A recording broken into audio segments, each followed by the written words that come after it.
सुप्रभात मेरे प्यारे बच्चों, स्वागत है आपका हिंदी कक्षा में। आशा करती हूँ आप सब अपने अपने घरों में सुरक्षित होंगे। पिछले कक्षा में हमने हिंदी पुस्तिका से पाठ 6 पार नज़र के पढ़ा था। आइए बच्चों, इसी पाठ को हम आज आगे पढ़ेंगे। इस पाठ में हमें पता चला था कि यह एक काल्पनिक पाठ है और यहाँ एक छोटा सा किरदार है जिसका नाम छोटू है। उसने अपने पिता का सिक्योरिटी पास जो है चुरा कर वो सुरंगनुमा रास्ते से कहीं जाने की कोशिश कर रहा था। आइए बच्चों, इसे आगे पढ़ते हैं। बड़ा हो जाऊंगा तो मैं भी यही काम करूंगा, छोटू ने अपने मंशा जाहिर की। बिल्कुल, मगर उसके लिए खूब पढ़ना होगा, माँ और पापा की बात सुननी होगी, माँ ने कहा। बच्चों, छोटू भी अपने पापा की तरह ही यह काम करना चाहता था, जहां ज़मीन के नीचे वह ये जो यंत्र है, तकनीकी यंत्र, उसे देख रेख कर सके। दूसरे दिन छोटू के पापा काम पर चले गए। देखा तो कंट्रोल रूम का वातावरण बदला बदला सा था।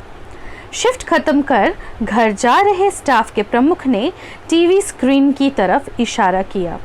स्क्रीन पर एक बिंदु झलक रहा था। वह बताने लगा, यह कोई आसमान का तारा नहीं है, क्योंकि कंप्यूटर से पता चल रहा है कि वह अपनी जगह डिग नहीं रहा है। पिछले कुछ घंटों के दौरान इसने अपनी जगह बदली है। कंप्यूटर के अनुसार यह हमारी धरती की तरफ बढ़ता चला आ रहा है। बच्चों, दूसरे दिन जब छोटू के पापा काम पर जाते हैं तो उन्हें नज़र आता है कि जो कंट्रोल रूम का टीवी है वहाँ पे कोई छोटा सा बिंदु नज़र आ रहा था और उन्हें ऐसा लग रहा था कि ये जो बिंदु है वो जल रहा है, बुत रहा है, जल रहा है, बुत रहा है, और इस तरीके से इसी गतिविधि के साथ वह उनकी तरफ आगे की ओर बढ़ रहा है। अंतरिक्ष यान तो नहीं? छोटू के पापा ने अपना संदेह प्रकट किया। संदेह हमें भी है, आप अब इस पर बराबर ध्यान रखिएगा। छोटू के पापा सोच में डूब गए। क्या सचमुच अंतरिक्ष यान होगा? कहाँ से आ रहा होगा? सौरमंडल में हमारी धरती के अलावा और कौन से ग्रह पर जीवों का अस्तित्व होगा? कैसे हो सकता है? और अगर होगा भी तो क्या इतनी प्रगति कर चुका होगा कि अंतरिक्ष यान छोड़ सके? वैसे तो हमारे पूर्वजों ने भी अंतरिक्ष यानों, उपग्रहों का प्रयोग किया था, मगर अब हमारे लिए यह असंभव है। उसके लिए आवश्यक मात्रा में ऊर्जा तो हो।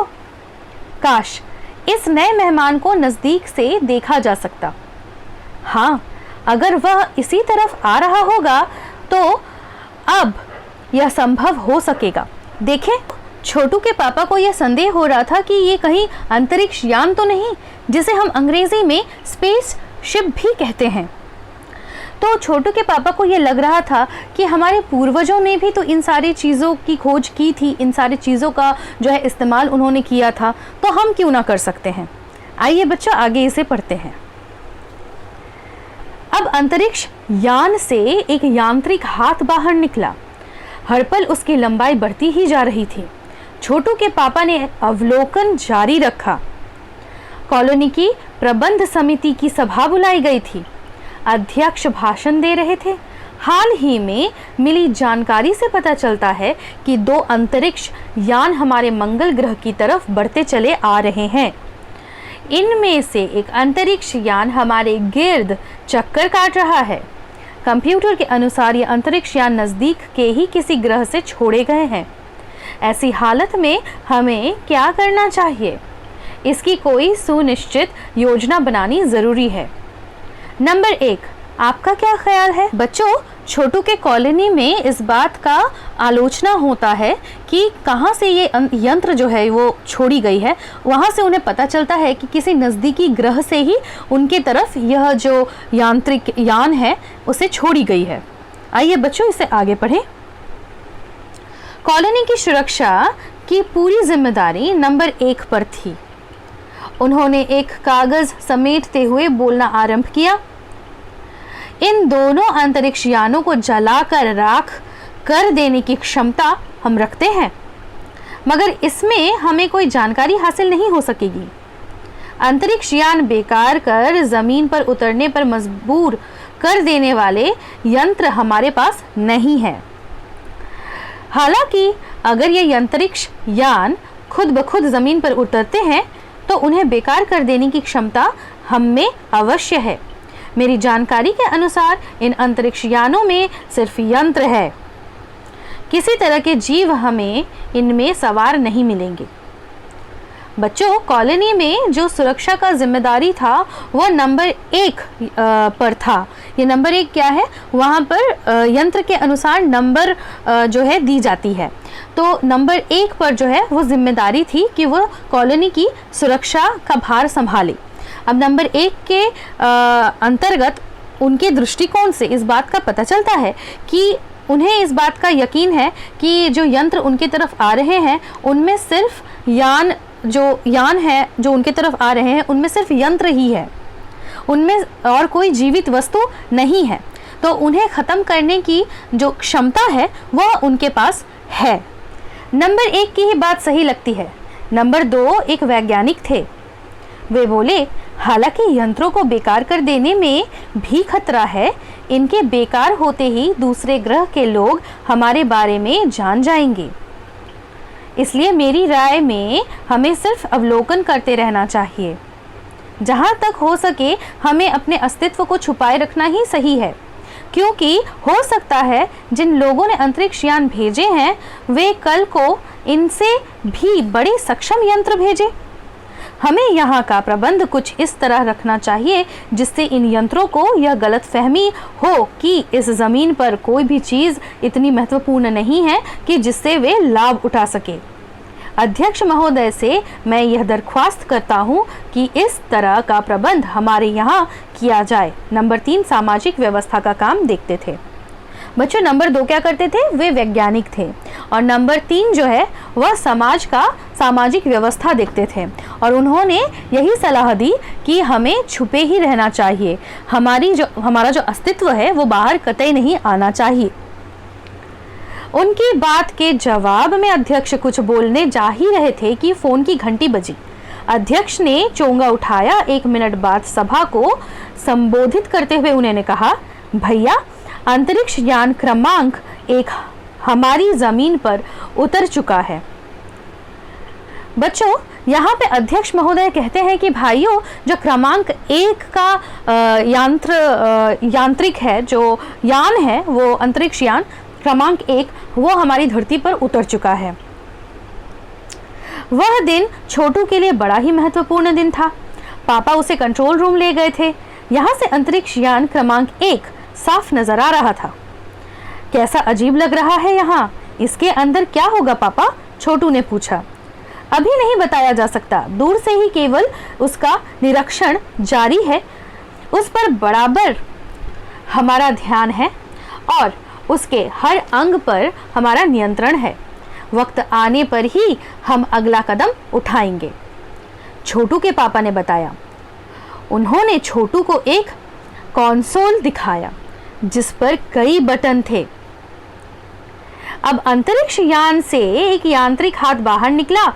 हर पल उसकी लंबाई बढ़ती ही जा रही थी। वह शायद जमीन पर पहुंचकर मिट्टी उकेड़ लेना चाहता था। सब लोग स्क्रीन पर दिखाई दे रही अंतरिक्ष यान की इस हरकत को ध्यान से देख रहे थे, सिवा एक के। उसका ध्यान कहीं और ही था। छोटू का सारा ध्यान था कंसोल पैनल पर। बच्चों, यहाँ पर कंट्रोल रूम में स्क्रीन पर सब कुछ दिख रहा था और वहाँ पे एक बड़ा सा कुछ कंसोल था, एक बक्सा जैसा था जहाँ पे बहुत सारे बटन्स थे। तो उसको दबा करके आप निरीक्षण कर सकते हैं। तो उन्होंने देखा कि एक यंत्र आ चुका है जहाँ से एक हाथ बाहर निकल आता है और वो यांत्रिक हाथ जो है वो क्रमशः वो लंबा होता चला जाता है। देखते हैं बच्चों कि छोटू का ध्यान था किस तरफ।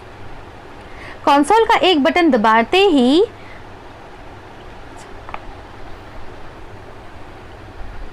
आइए बच्चों आगे देखते हैं। कंसोल का एक बटन दबाने की अपनी इच्छा को वह रोक नहीं पाया। वह लाल लाल बटन उसे बरबस अपनी तरफ खींच रहा था और सहसा खतरे की घंटी बजी। सबकी निगाहें कंसोल की तरफ मुड़ी। पापा ने छोटू को अपनी तरफ खींचते हुए एक झापड़ रसीद कर दिया और लाल बटन को पूर्व स्थिति में ले रखा। मगर उस तरफ अब अंतरिक्ष यान के उस यांत्रिक हाथ की हरकत सहसा रुक गई थी। यंत्र बेकार हो गया था। उधर पृथ्वी पर national aeronautics and space administration द्वारा प्रस्तुत व्यक्तित्व ने सबका ध्यान अपनी तरफ आकर्षित कर लिया। बच्चों, यहाँ पे नासा की बात की जा रही है। हमें पता है कि नासा जो है वो अमेरिका में है और वहाँ पर अंतरिक्ष को लेकर छानबीन चलती रहती है। तो वहीं से भेजी गई जो है ये एक अंतरिक्ष यान है जो मंगल ग्रह पर जाकर वहाँ पे एक छानबीन चला रही है। मंगल ग्रह के ज़मीन पर कोई भी जीवित व्यक्ति नहीं है। उनके ज़मीन के नीचे कॉलोनी बसी हुई है और छोटू और उनकी कॉलोनी जो है वहीं ज़मीन के नीचे रहती है मंगल ग्रह पर। आइए बच्चों, आगे देखते हैं क्या होता है। उधर मंगल की धरती पर उतरा हुआ अंतरिक्ष यान वाइकिंग अपना निर्धारित कार्य कर रहा है। हालांकि किसी अज्ञात कारणवश अंतरिक्ष यान का यांत्रिक हाथ बेकार हो गया है। इधर धरती पर हमारे जो जितने भी टीवी है, नेशनल टेलीविज़न पर ये सारी चीज़ें बताई जा रही हैं कि कैसे मंगल ग्रह पर यंत्र उतरा और वो विकल हो चुका था। नासा के तकनीशियन इस बारे में जांच कर रहे हैं तथा इस यांत्रिक हाथ को दुरुस्त करने के प्रयास भी जारी है। इसके कुछ ही दिनों बाद पृथ्वी के सभी प्रमुख अखबारों में छपा। नासा के तकनीशियनों को रिमोट कंट्रोल के सहारे वाइकिंग को दुरुस्त करने में सफलता मिली है। यांत्रिक हाथ ने अब मंगल की मिट्टी के विभिन्न नमूने इकट्ठे करने का काम आरंभ कर दिया है। पृथ्वी के वैज्ञानिक मंगल की इस मिट्टी का अध्ययन करने के लिए बड़े उत्सुक थे। उन्हें उम्मीद थी कि इस मिट्टी के अध्ययन से इस बात का पता लगाया जा सकता है कि क्या मंगल ग्रह पर भी पृथ्वी की तरह ही तरह तरह के जीव सृष्टि का अस्तित्व है। यह प्रश्न आज भी एक रहस्य है। बच्चों, यहाँ पर नासा के तकनीशियनों ने कुछ रिमोट कंट्रोल के सहारे जो है वो जो स्पेसशिप था उसको ठीक कर लिया था उन्होंने, और उसने अपना कार्य जो है वो शुरू कर लिया था। लेकिन अभी भी यह एक संदेहजनक स्थिति में है और अभी भी यह प्रश्न रहस्यमय है कि मंगल की धरती पर कोई जीव था भी या है भी या नहीं। बच्चों, इसी के साथ हमारा यह पाठ यहाँ संपन्न होता है। आशा करती हूँ आपको यह पाठ यहाँ तक समझ आई होगी। मिलते हैं आपसे अगली कक्षा में, तब तक के लिए धन्यवाद।